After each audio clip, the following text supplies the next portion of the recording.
చట్టసభల్లో 33% మహిళలకు రిజర్వేషన్ కల్పించడంతో ఎంతో మంది నారీమణులు పార్లమెంటు కావచ్చు, అటు శాసనసభలో కాలు మోపడం జరుగుతుంది. ఇది ఇందుకు సంబంధించి 131వ రాజ్యాంగ సవరణ ద్వారా పార్లమెంట్లో ప్రవేశపెట్టడం జరుగుతుంది.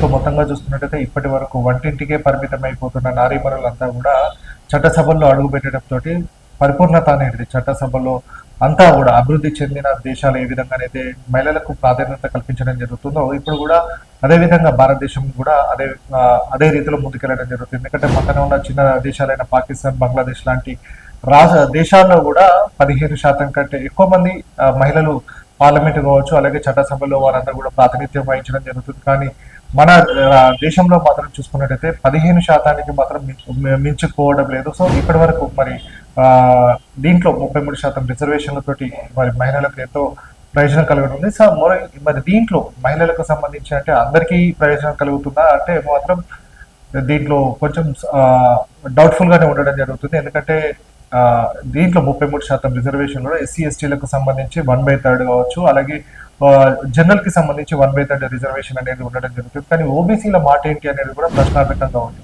ఎందుకంటే వీళ్ళకు హారిజంటల్ కి అంటే హారిజంటల్ వ్యవస్థలో రిజర్వేషన్లు ఉంటాయి కాబట్టి వీరికి ఓబీసీలకు 1/3 రిజర్వేషన్ అనేది వర్తించకపోవడం వల్ల మరి ఓబీసీ కోట అంటే ఓబీసీ మహిళల పరిస్థితి ఏంటి, వారికి రిజర్వేషన్లు అవసరం లేదా?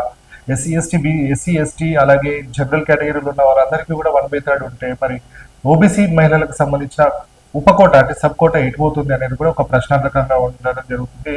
సో మహిళలు ఇప్పటి వరకు చూసుకున్నట్టయితే భార్యలు ప్రజాప్రతినిధులు ఉంటే భర్తలు వాళ్ళ వెనుక ఉండి నడిపించడం అనేది జరుగుతుంది. కానీ ఈ 33% రిజర్వేషన్ వల్ల కూడా చాలా మంది ఇండిపెండెంట్ ఉమెన్ అంతా కూడా ముందుకు రావడం జరుగుతుంది. వాళ్ళు వారి తెలివితోటి అంతా కూడా వారి ప్రాతినిధ్యం వహిస్తున్న నియోజకవర్గాన్ని కావచ్చు, వారికి సంబంధించిన పార్లమెంట్ నియోజకవర్గాన్ని కూడా అభివృద్ధి దిశలో తీసుకెళ్లే అవకాశాలు కూడా కనబడడం జరుగుతుంది. కానీ ఇప్పుడు చూసుకున్నట్టయితే మరి ఇండిపెండెంట్ మహిళలు ముందుకు వస్తారా, లేకపోతే రాజకీయంగా ఉన్న ఫ్యామిలీల నుంచి వాళ్ళ వారసులుగా ఉన్నవారు కావచ్చు, వాళ్ళ భార్య కావచ్చు, కూతురు కావచ్చు, వీళ్ళే వస్తారనేది కూడా ఒక డౌట్ఫుల్ గా ఉండడం జరిగింది. కానీ ఇప్పుడున్న వ్యవస్థలో అంటే చాలా మట్టుకు వాళ్ళ వారసులే రావడం జరిగింది. మహిళలంతా కూడా భర్తకు సంబంధించి వాళ్ళ భార్య కావచ్చు, కూతురు కావచ్చు రావడం జరిగింది. కానీ ఇప్పుడు 33% రిజర్వేషన్లతోటి చాలా మంది మహిళలు ఇండిపెండెంట్ గా కావచ్చు, తమ రంగాల్లో అత్యున్నత ప్రతిభ కనబర్చిన వారు కావచ్చు, వాళ్ళంతా కూడా పొలిటికల్ ఏజెండాతో ఉన్న వారందరూ కూడా రాజకీయాల్లో రాణించే అవకాశం కనబడుతుంది.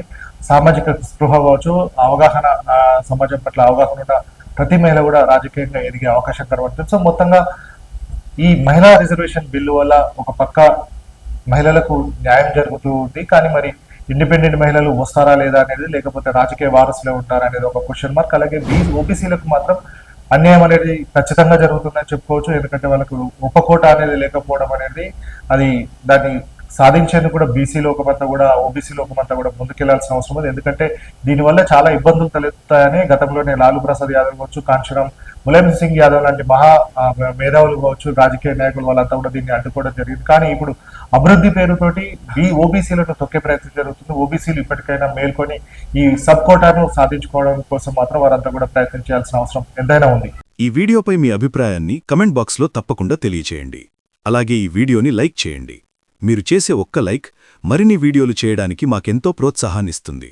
సామాన్యుడి కోసం మేమందించే సమాచారం కోసం సమయం టీవీ ఛానల్ని ఇప్పుడే సబ్స్క్రైబ్ చేసుకోండి.